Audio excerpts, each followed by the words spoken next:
There are various steps to be followed for this highway development in India, which are enlisted here, and all this we are going to study in detail one by one.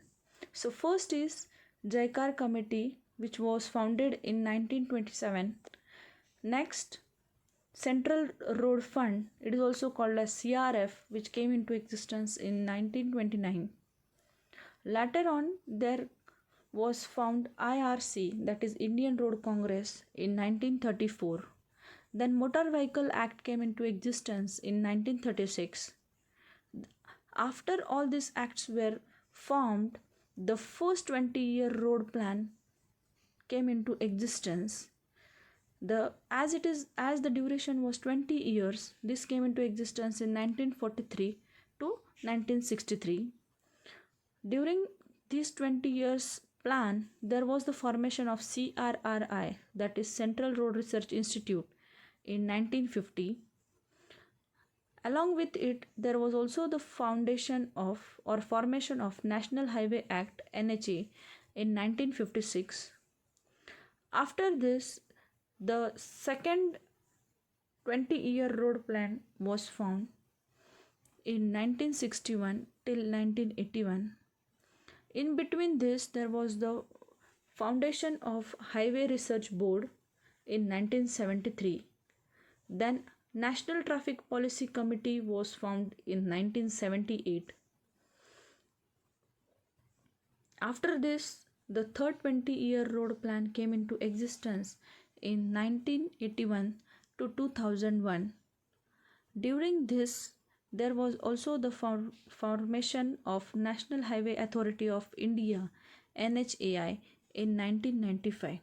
So all these highway development acts, along with some conferences, some plans, we are going to study in detail one by one.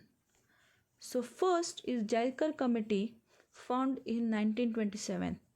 This is the photograph of the scientist or engineer called as M.R. Jaikar, who was the chairman of this committee. After the First World War, motor vehicle using the road increased. This demanded for the better road network. In 1927, the Indian Road Development Committee was appointed by the government with M.R. Jaikar as a chairman. Why this happened? Because the existing road which were there already, those were not at all capable of taking the mixed traffic conditions. Hence, the Indian Road Committee was acquainted by the government with M.R. Jaikar as a chairman in 1927. The Jaikar Committee has submitted the report in 1928, and some recommendations were made by them. The recommendations which were made by them are as under. The road development in the country should be considered as the national interest, and this is beyond the capacity of the government and local bodies. Second, an extra tax should be imposed on petrol from the road users to develop the road fund called as Central Road Fund. Means if you are going to use the vehicle, ultimately you will have to pay the wages for the petrol.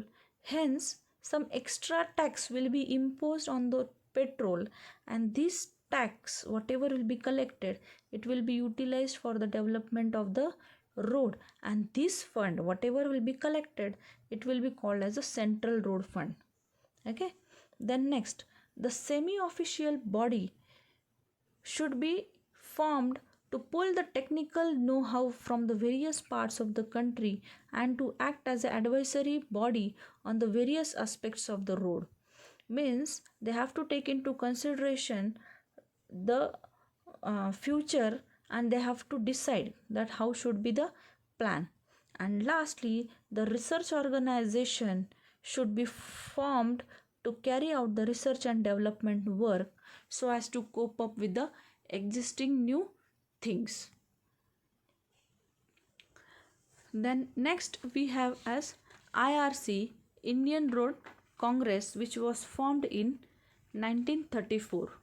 This is nothing but a semi official technical body termed as IRC, formed in 1934. The main aim of IRC is to collect different experience and ideas on all the matter affecting planning, construction and maintenance of roads in India and to recommend standards and specifications. The IRC has played an important role in formulation of 20 years road development plan. It is an active body controlling the specification, standardization and recommendations on the material design of roads or bridges.